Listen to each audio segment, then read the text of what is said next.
Well, the Cleveland Guardians did add a right-handed outfielder, not the one they wanted, we think. Today, we'll discuss if they just telegraphed their next move.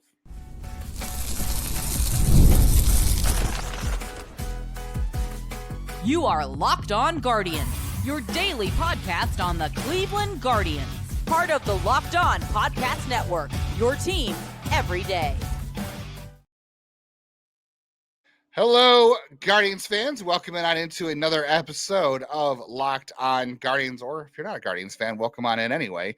Thanks for hanging out with us for our favorite half hour of the day. Hope it's yours as well, because we're talking Cleveland Guardians for the next half hour, the only daily podcast that covers your team every day from the majors, the minors, the draft, and everything in between.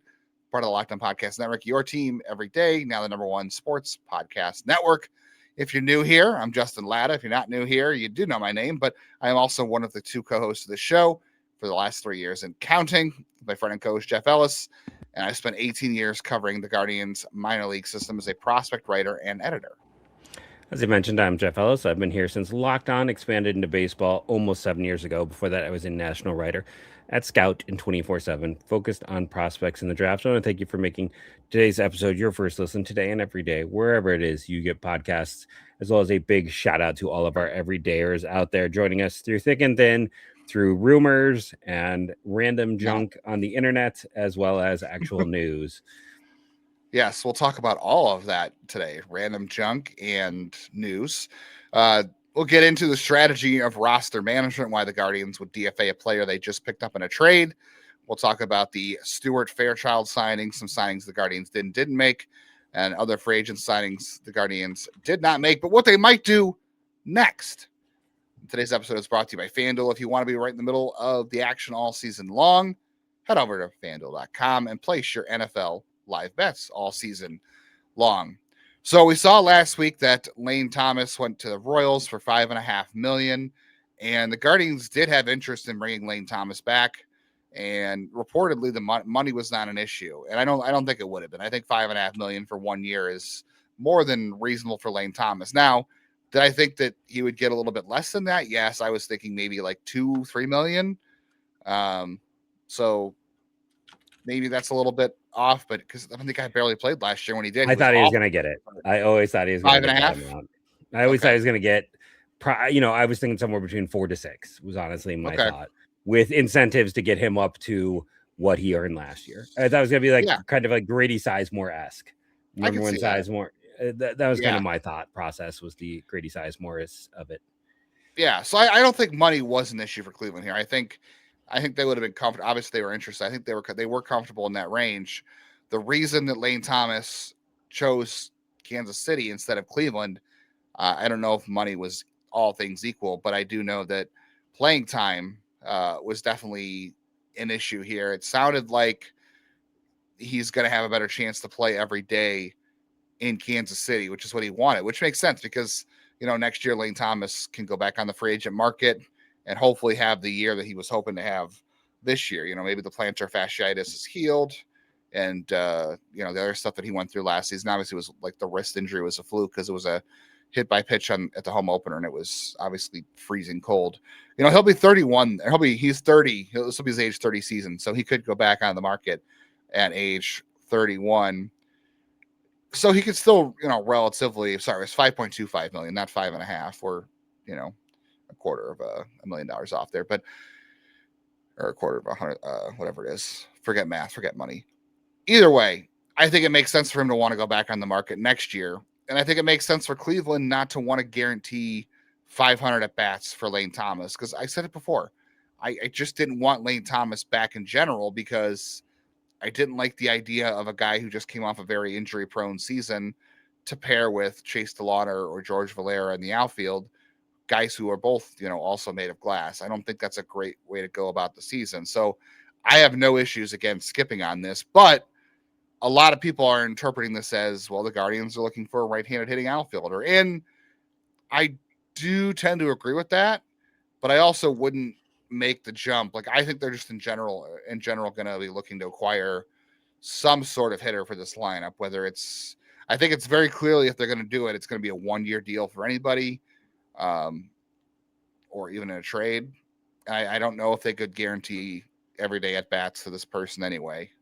And I think I wouldn't be against trading for a left-handed hitting right fielder or center fielder either, just because I would rather have somebody who can play every day or mostly every day out there, and then you're not necessarily in a bind of relying on two outfielders that are rookies that have extensive injury histories. Yeah, I wasn't as worried. I know Lane Thomas has had a little more injuries of late, and last year was obviously a mess. But I wasn't as concerned with you as you were with his injury history, as opposed to like Valera and DeLauter, who have literally. No, that's not that extent. But like Thomas did have a knee injury the year they acquired him, but he played through it. And this year was the plantar fasciitis and the wrist injury.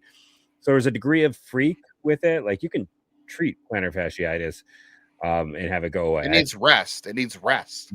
But you also have, there's ways you can also treat it and things you can do to help with it. Like I had issues with it for about a year and a half. Well, not like off and on for about a year of my life. And I did what I was supposed to, and I haven't had an issue since. Were you playing 150 games in center field? But I'm just saying, like, there's a lot of players have it and they manage to overcome it. So I'm not like, it's not like a chronic, it can be a chronic injury, but like a lot of players, you hear about it and then they're okay. And then, you know, maybe it sneaks up later on. But I wasn't quite as concerned with Thomas. I do think it's interesting that he got, you know, nearly the same money Sean Armstrong got. And I do think Cleveland had an interest. And when I heard the signing, I was like, the worst outfield situation in baseball belongs to the Kansas City Royals. Like 100%.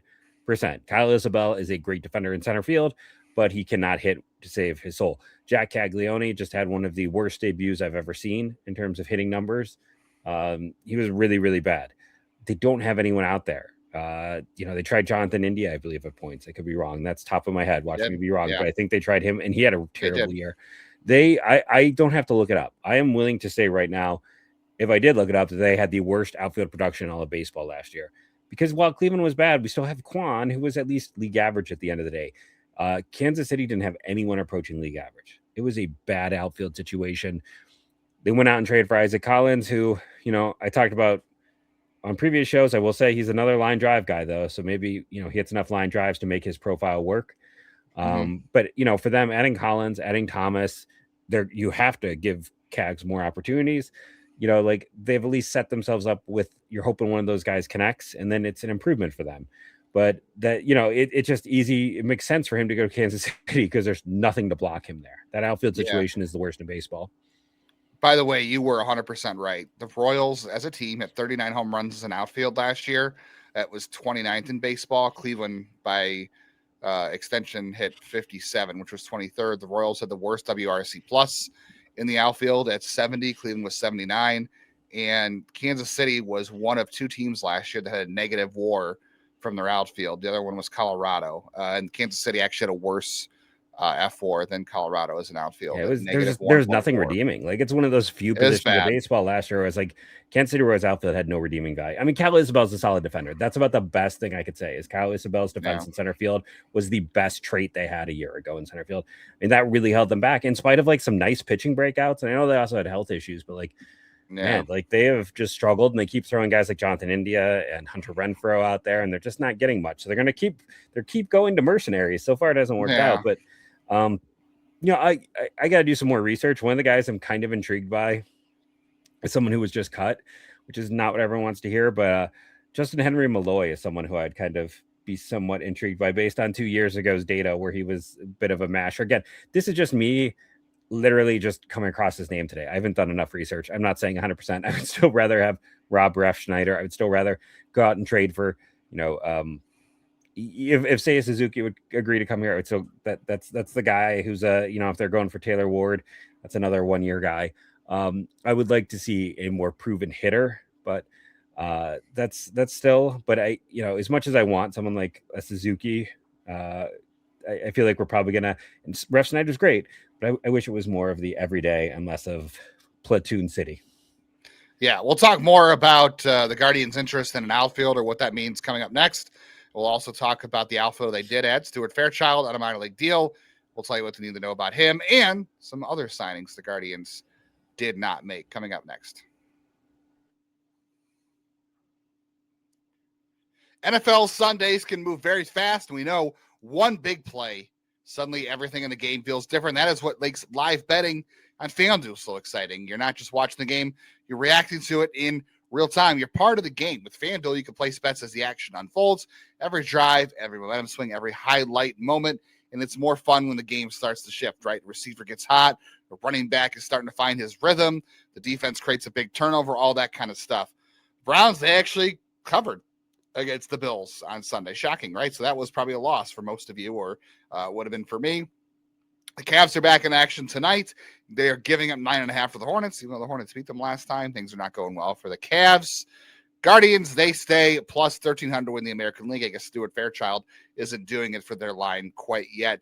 If you want to be right in the middle of the action this season, visit FanDuel.com. Place your live NFL bets all season. FanDuel, the game moves fast, and so can you.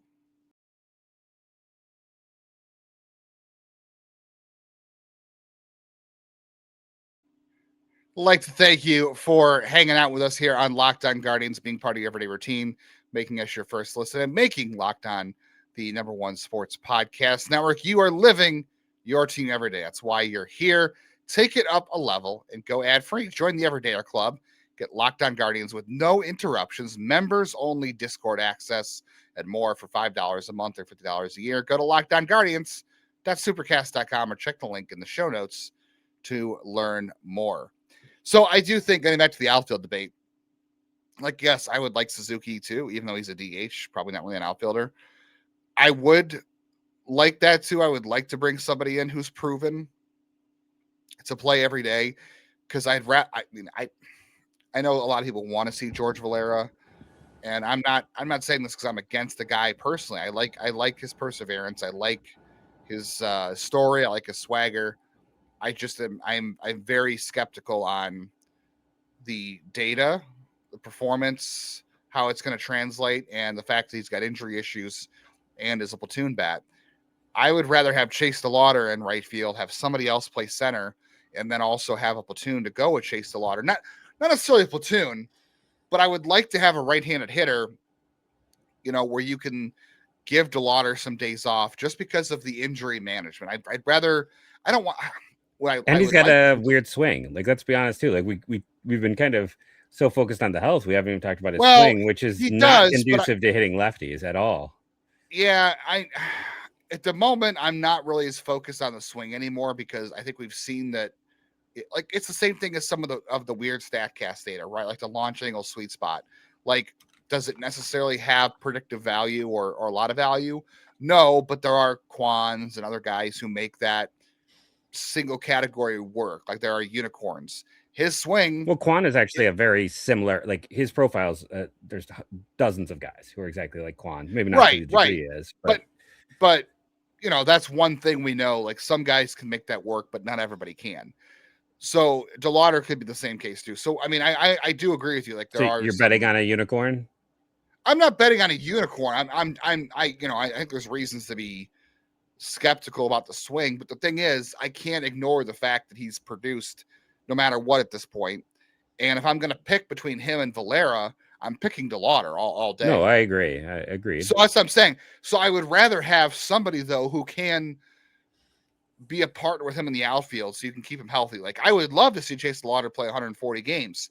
Do I think that's realistic? No. So I think you have to hedge your bets and say, okay, we are going to try to manage his body for the season, and we are not going to let him face the Max Frieds, the Carlos Rodons, the Tarek Skubals. We're gonna take him out of the lineup. I'm not saying you have to sit him against all lefties, right? You don't have to sit him against all lefties. You got to let him figure it out. But I think there's enough evidence to say, like, he probably should sit against Tarek Skubal, and that's when you have your Rob Refsnyders. But I'd also like to have somebody else in center field, so you don't put that burden on DeLauter. And you're bringing in some extra insurance, in the outfield for center field, and a right-handed bat. So I don't know what their next target is. I think the fact that they weren't willing to guarantee consistent playing time or 100 and whatever, 500 bats to Lane Thomas, I think that does telegraph, and it does tell you that the bat they're looking for is a Rob Refsnyder type, which I'm fine with. I don't know if it can be your only move, though. Like, and Stuart Fairchild also cannot be considered this. This is just depth. No, I think the guy you're talking about, frankly, I got to be honest, doesn't exist. An available right-handed bat who can play center field decently well. Like, bottom line is, I don't think you're finding that. That's why I think Chase is the center fielder. He is on the case. I agree. I agree with you. It's like if you go way back in the offseason, I had the one episode where I talked about like just being close to league average offensively. There was only like 6 to 7 of those guys in baseball. So it's like who played center field, and that's right and left-handed. So I don't, getting a Refsnyder who can play some right field. This is also why I know people hate Nolan Jones, but this is also why like Nolan Jones is on this team. I forgot about Nolan Jones, honestly. This whole discussion, I forgot about him. I'm not saying he's great or he's a savior or he's going to be anything like this, but they paid him $2 million because he can back up all 3 outfield spots and he's healthy. And he has had points where he's missed stuff, but like they need some security, and that's what he is in case a Chase or a Valera gets hurt. I think they'll pay attention. They will watch the market, but it's got to be via trade unless you're getting a Refsnyder.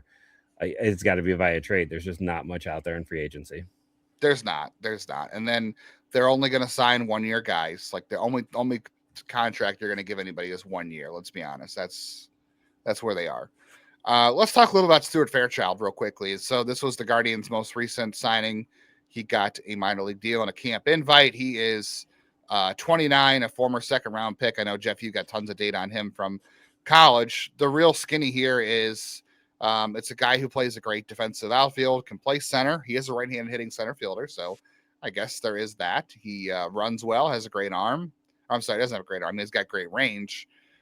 Historically hasn't chased out of the zone, so this continues to add to the type that they are interested in hitters who will not expand the zone, which tells you more about Noel being gone and the hitter we'll talk about next too. Has had some success barreling the ball the last couple of years, but it hasn't really translated to anything significant numbers wise. He does have a 106 WRC plus for his career against lefties, so there's like a modicum of left-handed or hitting success there, left-handed pitching success. So I guess that's kind of what you're looking at with the Guardians. And I'm told his wife is very famous on TikTok, so I guess he's got that going for him too.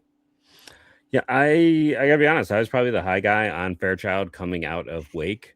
I was a big believer until Nick Kurtz's season this year. He was the highest, had the highest WAR of any player in Wake Forest history. Was Stuart Fairchild, who had a 2.2 heading into this year, I believe. All defense, I'm guessing. Yeah, for the most part. I mean, he had ended up with a negative year. Nick Kurtz had a 5.4 for those who are curious at home. So Wake Forest has been just kind of a disaster show. And he's a guy who he didn't, in college, he walked a little, didn't chase, high contact, the high BAPIPs, which are normally a good sign of quality of contact. He's just, a good athlete, but just kind of marginal physical skills. Like he's just a small, skinny guy. And he plays all 3 outfield spots well. He is a guy who you're signing to go down to AAA, and he'll get a decent salary because he spent some time at the big league level down there, and he is the break in case of emergency. Like this is your depth guy. This is the guy you can add if someone gets hurt and you really don't have another option. It's also a guy that makes me wonder if like P.D. Halpin could be a name who, if they have to move on from someone, like your Stuart Fairchild is what you're hoping P.D. Halpin would become. Like they're redundant on the same AAA squad. I would be willing to guess that Fairchild probably makes a little more contact than true. And Halpin's a better defender. I don't even know if I want to say that. Like Fairchild's a pretty well-regarded defender. So like to me, this more, we'll talk in segment 3, like why they moved on from Justin Bruihl, but this also sets up for me a situation where like, if they're going here, then if he's your break in case of emergency guy, that's not a great sign for Halpin. Yeah, we probably should we probably should look at the AAA depth chart and see how that's shaking out, because like Rodriguez and Valera both have options. They got an option back on Valera, so there is that. Let's talk a little bit roster management. Let's also talk about a couple guys that were in the news on Sunday and why the Guardians were not involved, and we'll finish that up on today's episode of Locked On Guardians. We are right in the middle of basketball season. There's nothing like being in the building, the crowd, the energy in the moments you cannot get from watching on the couch. The only problem, getting tickets used to be a hassle with long queues, logins, and prices that change at checkout. And that is why Game Time is a game changer. Put the advantage back in the fans' hands and make scoring great NBA tickets easy, fast, and stress-free. I told you before, I've used Game Time multiple times for concert tickets, for Cavs tickets, theater, comedy, all that stuff. Christmas is almost here, and the deadlines are coming up quickly. Shipping, weather, might all be very hard to get in under the gun as far as getting that Christmas gift in and wrapped. Take all the guesswork out of it. Take the wrapping, take the shipping times out of it with NBA tickets and Game Time. Download the Game Time app. Create an account. Use code LOCKEDONMLB for $20 off your first purchase. Terms apply. And again, that's code LOCKEDONMLB, LOCKEDONMLB, for $20 off. Download the Game Time app today.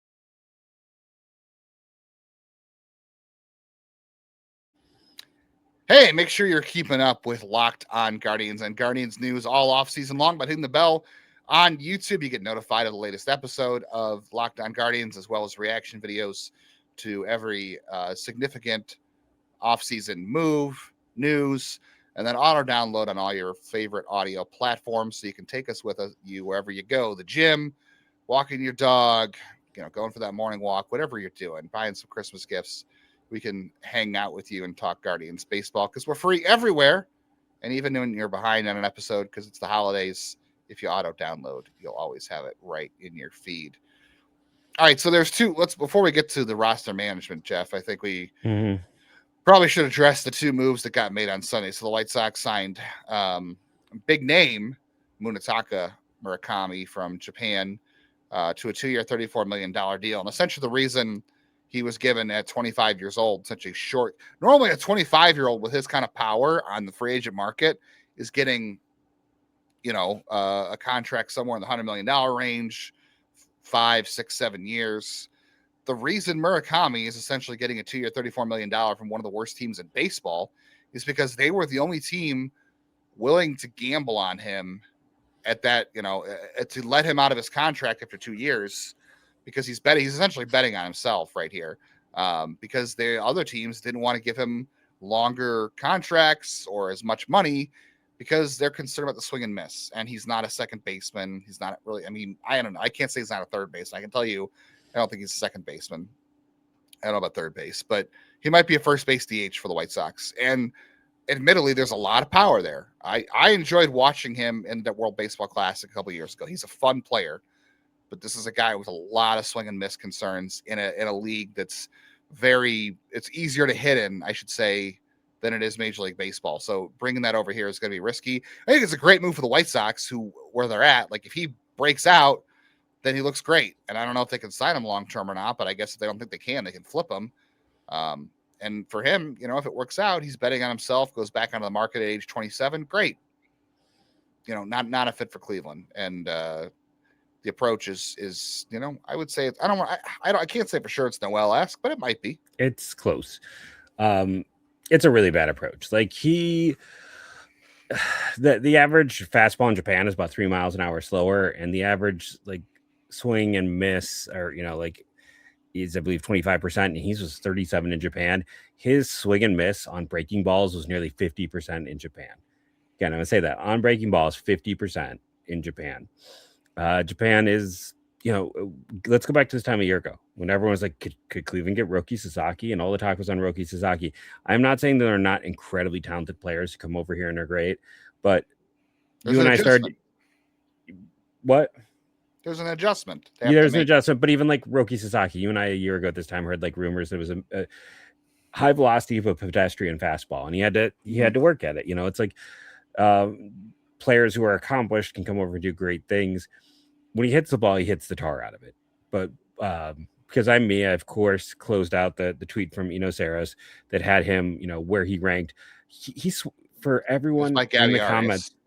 Well, that's the thing. Yeah, it's like for everyone who complains about Gabby Arias, he has worse contact skills than Gabby Arias. He is multiple points below Gabby Arias, and that's with him playing in Japan, not here, where the quality of pitching is significantly better.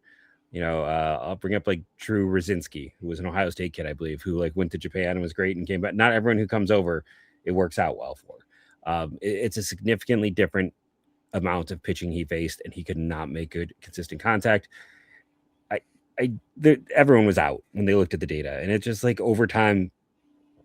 I always bring up Byung Park, who the Twins signed. It's like we've kind of started to realize over the years, like if you are struggling in Japan to make contact, it's just going to get worse here. It's the same thing like a year ago when I argued against Sugano, where I was like, I don't think you want to add a guy who struggled, who is striking out less hitters than the average Japanese starter. Same thing. You don't want to sign a guy over here who is striking out more often than the average American League player in Japan. Like it is not a strikeout league. It's just not a strikeout league on top of it. So I think it's a smart move for a bad team. Like guys can have one hot year. If he runs like a 380 BABIP, like maybe they can then turn him as a flippable trade asset. We've seen, Nolan Jones before talked about was going to win an MVP and a batting title off of a high BABIP year. So, maybe they can get lucky. The other name that was moved on Sunday was Wilson Contreras. And I'll be honest, I would not have been against the Guardians adding Wilson Contreras. You would have had to at least decide that, CJ Kayfus was not part of your future because you can probably roster Fry, Kayfus, Manzardo. Maybe Fry goes back, or maybe Kayfus goes back to AAA anyway. I would not have been against adding Wilson Contreras. Yeah, the money is significant. The Cardinals are giving the Red Sox some money to pay that down. Clearly, though, the Cardinals are looking for pitching. I didn't really love any of the pitching prospects that the Cardinals got, so I was kind of surprised, considering they're giving the Red Sox money to go with Contreras. Not a lot, but I was surprised they didn't get more. So I'm very curious to the Cardinals' approach going forward. But I think you would have had to decide, like, okay, Fry or Kayfus has to go if you're going to add. And I wouldn't have gotten rid of Fry because Contreras is no longer a catcher. He can't play outfield. And I guess Fry can still do those things. So I would have probably had to move Kayfus, and you could DH Manzardo. So I would have been okay with it there. It's just, I don't know what the Cardinals liked better about the Red Sox situation. That probably was a money thing. If I had to be honest, probably was. Yeah. Well, the other part too is he still has a no trade clause. So that's true. He would have had to waive it for Cleveland. Yes.